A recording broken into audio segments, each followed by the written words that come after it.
Les deux mains de la femme avaient été gravement brûlées, ce qui faisait souffrir le cœur du riche homme d'affaires. Il n'aurait jamais imaginé que, pendant son absence, sa mère avait non seulement brûlé Laura avec de l'eau bouillante, mais l'avait aussi enfermée pendant 5 heures dans une salle remplie de vapeur à 100 degrés Celsius. Pourtant, sa mère ne ressentait aucun regret et disait même qu'elle avait bien agi. Cette fois, Ozan devint complètement furieux. C'est ma femme. À partir d'aujourd'hui, si tu oses encore la toucher, je ne te laisserai jamais tranquille. Mais Elena détourna la conversation en parlant de sa deuxième fille décédée. Elle était convaincue que Laura était la coupable. Sur cette affaire, Ozan avait effectivement commis une erreur. Il expliqua qu'il avait vu une vidéo de ses propres yeux. La personne responsable de la mort de sa deuxième sœur était une infirmière noire. Cependant, son ordinateur n'était pas encore réparé. Il demanda simplement qu'on lui laisse un peu de temps. Lorsqu'Elena connaîtrait la vérité, elle regretterait certainement tout ce qu'elle avait fait subir à Laura. Alors qu'il allait partir, Ozan se rappela soudain quelque chose et reprocha à Elena d'avoir autrefois caché le garçon. Si quelqu'un doit être considéré comme un coupable, tu n'y échapperas probablement pas non plus. Qui t'a donné le droit d'emmener le fils de ma deuxième sœur? Ne pense pas être une mère parfaite. Mais plus Ozan lui faisait des reproches, plus Elena dirigeait sa haine contre Laura. Car en torturant Laura, elle avait l'impression de compenser la perte de sa deuxième fille. Après cela, Ozan retourna dans son bureau. Il prit son téléphone et demanda avec impatience à la personne mystérieuse de lui envoyer les informations du compte afin d'obtenir rapidement la vidéo. Ozan voulait récupérer la vidéo immédiatement, mais l'étudiante lui répondit qu'il devait attendre le soir. Pourtant, chaque minute était précieuse. Ozan l'appela rapidement, mais l'étudiante raccrocha. En réalité, il attendait également la réponse de Nana. Si Ozan obtenait la vidéo et réussissait à prouver l'innocence de Laura, tout ce que Nana avait fait serait découvert et elle n'aurait plus aucune place dans le manoir. À cette pensée, Ozan rappela l'étudiante. Mais cette fois, l'avantage était du côté de cette dernière. Nana dut donc d'abord le calmer et lui dire que, peu importe la somme qu'Ozan proposerait, elle offrirait le double. La jeune fille, aveuglée par sa cupidité, ne savait pas qu'il ne s'agissait que d'une stratégie de Nana pour gagner du temps. Pendant ce temps, Elena réfléchissait encore à la suite de son plan. Elle alla voir le majordome en secret. À cause d'Ozan qui la surveillait et l'empêchait d'agir, elle ne trouvait aucune occasion d'attaquer. Elle demanda au majordome de garder un œil constant sur Laura et de la prévenir immédiatement dès qu'elle serait séparée d'Ozan. Il était évident qu'Elena préparait un plan dangereux. Ozan resta constamment aux côtés de Laura, de peur qu'elle ne soit encore blessée. Mais Laura était au bord de l'effondrement. Elle pensait mériter son sort et disait comprendre les sentiments d'Elena. Pendant qu'il parlait, le garçon regardait une clé USB qu'il avait trouvée, sans savoir ce qu'elle contenait. Quelqu'un l'appela soudain. Il rangea alors la clé USB dans ses vêtements avant d'aller manger des collations dehors. Par hasard, un domestique renversa un verre d'eau. En rangeant les affaires, il prit la clé USB sans s'en rendre compte, puis croisa Nana. Heureusement, Nana était trop occupée à réfléchir à la manière de récupérer les preuves détenues par l'étudiante et ne remarqua pas la clé USB tombée au sol. Le domestique avait une habitude, lorsqu'il trouvait un objet, il le déposait simplement sur un bureau. Après son départ, Ozan entra dans son bureau, l'esprit préoccupé, sans remarquer la clé USB. À ce moment-là, la troisième sœur frappa à la porte. Elle en avait assez de cette fausse famille qui n'apportait aucune chaleur, seulement de la haine et de la colère. Ozan tenta de la rassurer. « Fais-moi confiance. Laisse-moi régler cette affaire. Je donnerai une explication à tout le monde. » Peu après, un membre de son équipe l'appela pour lui dire qu'ils enquêtaient sur la personne mystérieuse qui avait contacté Ozan. Il leur faudrait encore quelques heures pour localiser son emplacement. Mais Nana était déjà arrivée au lieu du rendez-vous avant eux. Lorsque l'étudiante arriva, Nana lui dit d'un ton significatif « Tu paieras le prix de ta cupidité. » Puis la jeune fille fut emmenée de force. Tout cela avait été organisé par Nana. Pendant ce temps, Ozan attendait toujours une réponse. Il envoya un message à l'étudiante pour qu'elle lui transmette rapidement les informations, mais elle ne répondit jamais. Il l'appela également, sans succès. Ozan commença à s'inquiéter, sans remarquer que la clé USB était tombée par terre. Alors qu'il allait quitter le bureau, il regarda les livres éparpillés et découvrit finalement la clé USB. Poussé par la curiosité, il l'ouvrit sur son ordinateur. À sa grande surprise, elle contenait une vidéo enregistrée avant la mort de la deuxième sœur. Mais personne ne pouvait imaginer qu'au même moment, Elena avait retrouvé Laura seule. « Tu crois vraiment que je vais te laisser partir? Aujourd'hui, je vais en finir avec toi. » Puis elle appuya sur la gâchette. En entendant le coup de feu, Ozan accourut immédiatement dehors et vit seulement Laura tomber au sol, touchée par balle. Ozan resta complètement paralysé. Il n'arrivait pas à croire que sa propre mère était devenue aussi folle. Il appela rapidement les secours. Pendant ce temps, il ne cessait de parler à Laura, « Ne t'endors pas, reste avec moi. » Mais à cause de la perte importante de sang, la conscience de Laura devenait de plus en plus faible. À ce moment-là, la troisième sœur entra dans la pièce et resta choquée par la scène. Même après cela, Elena continuait à se parler à elle-même, « C'est une meurtrière. C'est la punition qu'elle mérite. » Elle ignorait qu'à côté, dans le bureau, Ozan venait justement de trouver la preuve capable de prouver l'innocence de Laura. Mais après ce qui venait d'arriver, Ozan n'avait plus le temps d'expliquer quoi que ce soit. Il emmena immédiatement Laura à l'hôpital. Sur le chemin de la salle d'opération, Laura trouva encore la force de réconforter Ozan, « Ne t'inquiète pas pour moi. C'est moi qui vous ai fait du mal. » C'était la première fois qu'Ozan était aussi paniqué. En regardant le sang sur ses mains, il prit une décision, sa mère devrait payer pour ce qu'elle avait fait. Même la troisième sœur, habituellement douce, ne put retenir sa colère contre Elena. Ozan a demandé de lui laisser du temps. Il allait prouver que Laura était innocente. Pour Pourquoi as-tu quand même fait ça? Mais Elena croyait fermement qu'elle vengeait simplement sa fille décédée. Pour elle, les paroles d'Ozan n'étaient que des mensonges. Après le départ de la troisième sœur, le majordome comprit la gravité de la situation et déclara que c'était lui qui avait blessé Laura, et qu'Elena n'avait aucun lien avec cette affaire. On pouvait comprendre qu'il éprouvait des sentiments pour Elena, mais celle-ci cherchait volontairement à garder ses distances. Inquiète pour Laura, la troisième sœur appela Ozan, mais il était encore en pleine opération. Ozan ignorait lui aussi quel serait le résultat. Cette situation avait profondément bouleversé la troisième sœur, qui ne pouvait plus qu'espérer que Laura survive. Après plusieurs heures d'attente, Ozan demanda aux infirmiers l'état de Laura. La réponse fut terrible, ses blessures étaient graves et personne ne pouvait garantir qu'elle survivrait. Dans son inconscience, Laura rêva qu'elle avançait dans un tunnel sombre. Elle marchait difficilement vers l'avant et, au moment où elle fit un pas décisif, son corps réel bougea légèrement, ses paupières tremblèrent. Ozan attendait toujours avec anxiété. Finalement, l'opération se termina, mais Laura n'était pas encore sortie d'affaire. La période de surveillance après l'opération était très importante.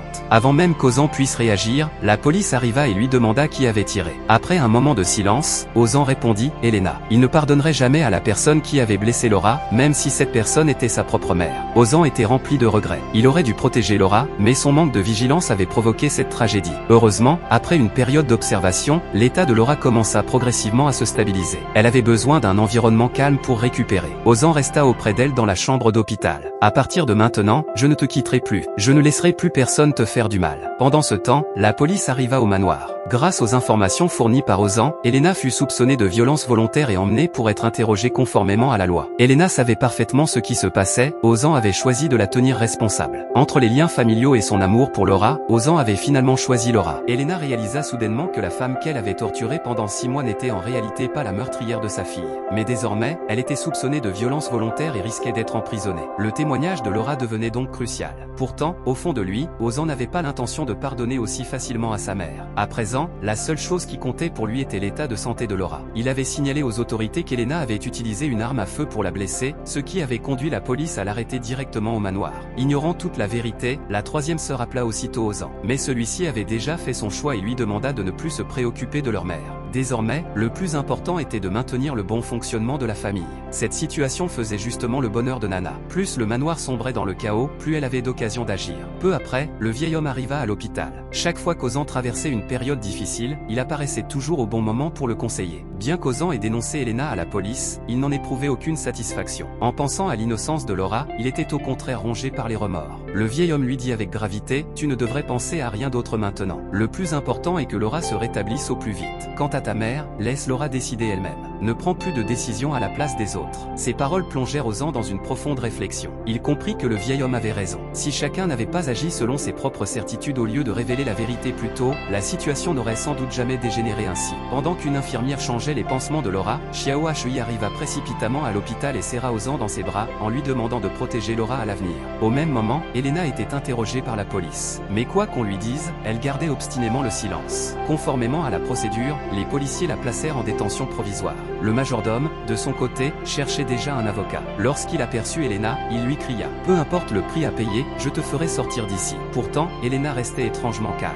Elle ne reconnaissait toujours pas ses erreurs et répétait qu'elle ne faisait que venger sa fille décédée. Pendant ce temps, Laura demeurait la véritable victime et n'avait toujours pas retrouvé toutes ses forces. Xiao Hui était au bord de l'effondrement. Ozan tenta de la rassurer en lui promettant que jamais plus une telle tragédie ne se reproduirait. Jusqu'au cœur de la nuit, il resta au chevet de Laura sans quitter sa chambre. En regardant ses mains brûlées, il aurait préféré être celui qui souffrait à sa place. Son cœur débordait de haine envers Elena. Finalement, il quitta brièvement la chambre en demandant à Xiao Hui de rester auprès de Laura, car il avait encore quelque chose à régler. Il se rendit directement au commissariat. En voyant sa mère assise dans la salle d'interrogatoire, son visage se remplit de dégoût. Je t'ai répété d'innombrables fois que Laura était innocente. Elena ne répondit presque rien, persuadée d'avoir agi correctement. Ozan sortit alors la vidéo enregistrée avant la mort de sa deuxième sœur. Les images montraient clairement que c'était bien Laura qui avait apporté le gâteau. Elena crut d'abord qu'il cherchait simplement à la provoquer. Mais Ozan lui demanda de continuer à regarder. Après le départ de Laura, la troisième sœur jetait le gâteau à la poubelle. Ce n'était donc pas Laura qui avait empoisonné sa deuxième sœur. Les images révélaient ensuite que la véritable responsable était l'infirmière noire. Cette révélation bouleversa complètement Elena. Malgré tout, son orgueil l'empêchait encore de reconnaître ses torts. Ozan ne prit plus de gants. Voilà les conséquences de ton refus de me croire. Tu as failli tuer une innocente. Cette fois, tu devras répondre de tes actes. Pourtant, même à cet instant, Elena refusait toujours de céder. Elle persistait à croire que Laura était la complice de l'infirmière noire et que toute cette vidéo n'était qu'une mise en scène destinée à tromper sa deuxième fille afin qu'elle baisse sa garde. Aux yeux d'Elena, Laura restait donc une meurtrière. Pendant ce temps, l'étudiante supplia Nana de la libérer, promettant qu'elle ne révélerait jamais ce qu'elle savait. Mais ni elle ni Nana ne se doutaient que cet enlèvement finirait un jour par devenir la preuve qui les ferait tomber. Pourtant, à cet instant, elles se laissaient déjà emporter par leurs illusions. Elles imaginaient qu'Elena et Laura disparaîtraient définitivement de leur vie, qu'Ozan finirait par épouser Nana et que celle-ci deviendrait la nouvelle maîtresse du manoir.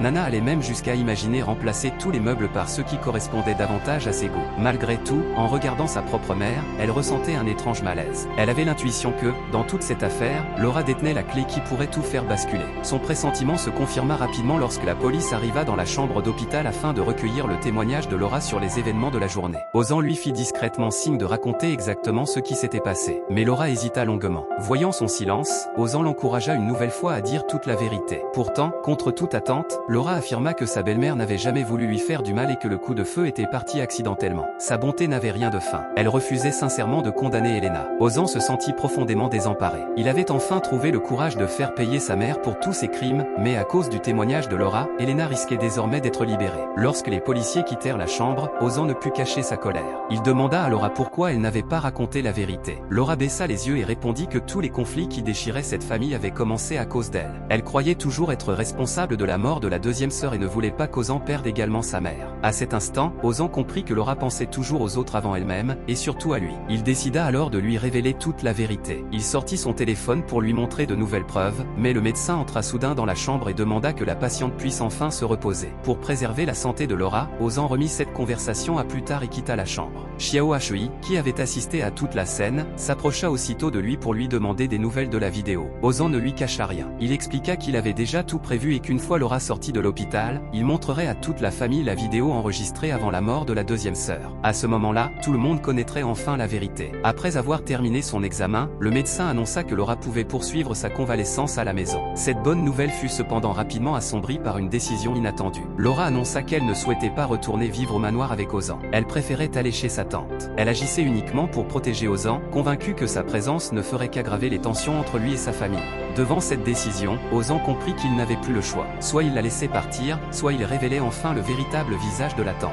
Pendant ce temps, Elena se trouvait toujours en prison. Grâce à ses relations, le majordome obtint l'autorisation de lui rendre visite. En voyant les repas simples qui lui étaient servis, il éprouva une profonde compassion et lui proposa de lui faire apporter de la nourriture de meilleure qualité. Mais Elena ne s'intéressait absolument pas à son propre confort. La seule chose qui occupait encore son esprit était l'état de santé de Laura. Elle ordonna au majordome de surveiller constamment Ozan et Laura et de lui rapporter le moindre changement. Peu après, la tante arriva à l'hôpital en affichant un visage plein de douceur. Elle demanda à Laura comment elle se sentait et prétendit s'être énormément inquiétée pour elle. Puis elle se tourna vers Ozan et déclara « Je vais emmener Laura avec moi. Je ne permettrai plus jamais que votre famille lui fasse du mal. » Ozan refusa immédiatement et lui ordonna de quitter l'hôpital. Laura ne comprenait pas son attitude. « Pourquoi refuses-tu que je parte avec ma tante ?» demanda-t-elle. Pour protéger Laura, Ozan prit enfin une décision. Il fixa la tante droit dans les yeux. Pendant qu'elle continuait à jouer la comédie, il lui lança froidement « Tu veux vraiment que je révèle toute la vérité ? Autrefois, pour t'emparer de l'héritage familial, tu as fait tuer mon frère et sa femme à l'étranger. Aujourd'hui, tu refuses encore de laisser leur fille vivre en paix ?» Ces révélations laissèrent Laura complètement bouleversée. Laura resta figée, incapable de croire que la femme qu'elle considérait depuis toujours comme sa tante bienveillante lui avait menti pendant toutes ces années. Ozan révéla alors qu'il avait discrètement chargé ses hommes d'enquêter sur toutes les activités de cette dernière. Ils avaient rassemblé des preuves concernant ses entreprises, ses investissements et plusieurs opérations financières illégales. Il lui expliqua qu'il lui suffirait d'un simple ordre pour faire saisir une grande partie de sa fortune et ruiner tout ce qu'elle avait construit. Pour la première fois, la tante perdit son assurance. Elle ne chercha même plus à préserver son image devant Laura et lança avec colère « Ne crois pas que tu as gagné, Ozan. Tu penses vraiment que tu n'as aucun point faible? Je ne te laisserai jamais tranquille. » Après ces paroles, elle quitta l'hôpital, furieuse. Cette révélation porta un coup terrible à Laura. Elle comprit que, depuis le début, sa tante jouait un rôle devant elle et ne s'était jamais réellement souciée de son bonheur. Elle s'effondra, incapable de retenir ses larmes. Ozan n'avait jamais voulu lui révéler cette vérité de cette manière. S'il avait choisi de parler ce jour-là, c'était uniquement parce que Laura insistait pour quitter le manoir avec cette femme. Il s'approcha d'elle, lui prit doucement la main et lui dit avec tendresse « À partir d'aujourd'hui, tu n'es plus seul. Je serai ta famille. Je ne laisserai plus jamais personne te faire du mal. » Au fond de lui, Ozan savait qu'il était désormais temps de révéler un deuxième secret, celui qui permettrait de laver définitivement Laura de tous les soupçons. Pendant ce temps, Nana se rendit dans l'endroit où l'étudiante était retenue prisonnière. L'homme chargé de la surveillance lui annonça que tout était était sous contrôle et que la jeune fille ne pourrait plus parler à personne. Ils entrèrent ensemble dans la pièce. Dès que l'étudiante reconnut Nana, elle voulut ouvrir la bouche, mais Nana la coupa immédiatement. Tu paieras le prix de ta cupidité. Si tu oses encore nous faire chanter, la prochaine fois tu n'auras pas autant de chance. Terrorisée, l'étudiante promit de garder le silence. Satisfaite, Nana quitta les lieux. Malgré tout, un sentiment d'inquiétude ne cessait de grandir en elle. Elle avait l'impression que la situation lui échappait progressivement et que tous ses mensonges finiraient un jour par être découverts. De son côté, Laura retourna enfin au manoir. En franchissant la porte, elle paraissait nerveuse et mal à l'aise. Ozan la regarda avec affection et l'invita à monter dans leur chambre. Une fois la porte refermée, il alluma son ordinateur et lança la vidéo qu'il conservait précieusement. Les images montraient clairement que la deuxième sœur n'avait jamais mangé le gâteau empoisonné apporté par Laura. Le véritable meurtrier était bien l'infirmière noire, qui avait profité de la situation pour commettre son crime. En voyant ces images de ses propres yeux, Laura sentit tout le poids qui écrasait son cœur depuis si longtemps disparaître d'un seul coup. Les larmes lui montèrent aux yeux, non pas de tristesse, mais de soulagement. Elle comprit enfin qu'elle n'avait jamais été responsable de cette tragédie. Au même moment, Elena venait d'être libérée. Cette libération si rapide la surprit énormément. Lorsqu'elle apprit par le majordome les circonstances de sa remise en liberté, son visage prit une expression difficile à interpréter, comme si elle commençait enfin à comprendre que tout ce qu'elle croyait depuis des mois était peut-être entièrement faux.